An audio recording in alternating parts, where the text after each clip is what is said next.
অধিকার আদায়ের দাবিতে প্রেস নিয়ে সেনগুপ্ত বাড়িতে হাজির হলো মীরা। হ্যাঁ বন্ধুরা, আমরা এমনটাই দেখতে পাবো অনুরাগের ছোঁয়া ধারাবাহিকের আগামী পর্বগুলোতে। বিস্তারিত জানতে আমাদের চ্যানেলটি সাবস্ক্রাইব করে ভিডিওটি না টেনে শেষ পর্যন্ত দেখতে থাকুন। সূর্য ভার্চুয়ালি একটা অপারেশন সাকসেসফুল করায় প্রেস এসে হাজির হয় এবং সূর্যের ইন্টারভিউ নিতে চায়, কিন্তু সূর্য কোনো ইন্টারভিউ দিতে রাজি হয় না। অপরদিকে ঠিক সেই সময় উর্মি এবং জয় ঝগড়া করতে করতে নিচে নামে। উর্মি বারবার জয়কে জিজ্ঞেস করতে থাকে, কোন মেয়ে তোমাকে ফোন করছে, আর আমি ফোন করলে কেন ফোনটা তুলছে না। তবে জয় উর্মিকে কোনো উত্তর দেয় না, বরং রেগে গিয়ে উর্মিকে বলতে থাকে, এই পরিবারটা আমি চালাই, আমি এখন সংসারের কর্তা, তাই কোনো জবাবদিহিতা আমাকে করতে হবে না, আমার টাকায় এখন সংসার চলে।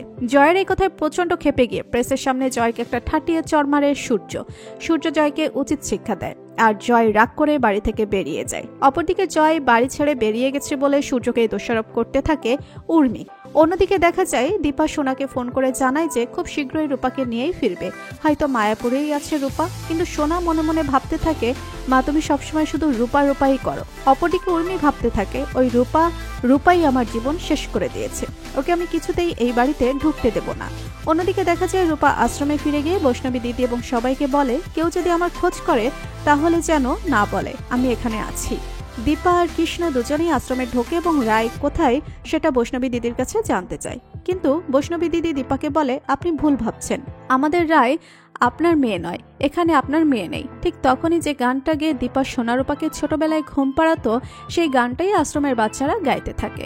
এতেই দীপা বুঝতে পারে সে ভুল করেনি, ওই রাই তার রূপা। অন্যদিকে রূপা গঙ্গায় প্রদীপ আর ফুল ভাসাতে থাকে। দীপাও সেখানে যায় এবং দীপা রূপা দুজনেই মুখোমুখি হয়।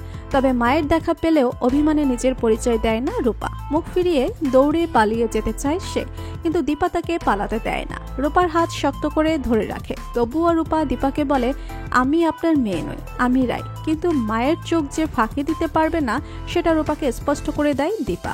তবুও রূপা কিছুতেই ধরা দিতে চায় না, বরং পালিয়ে যায়। দীপা তার পেছনে ছুটতে থাকে। অবশেষে হোঁচট খেয়ে পড়ে যায় দীপা এবং কাঁপতে থাকে। অপরদিকে দেখা যায় এক ছোট্ট বাচ্চা মেয়ে লাবণ্য সেনগুপ্তর মতো সেজে সেনগুপ্ত বাড়িতে এসে হাজির। সে সবাইকে বলে, আমার নাম লাবণ্য সেনগুপ্ত।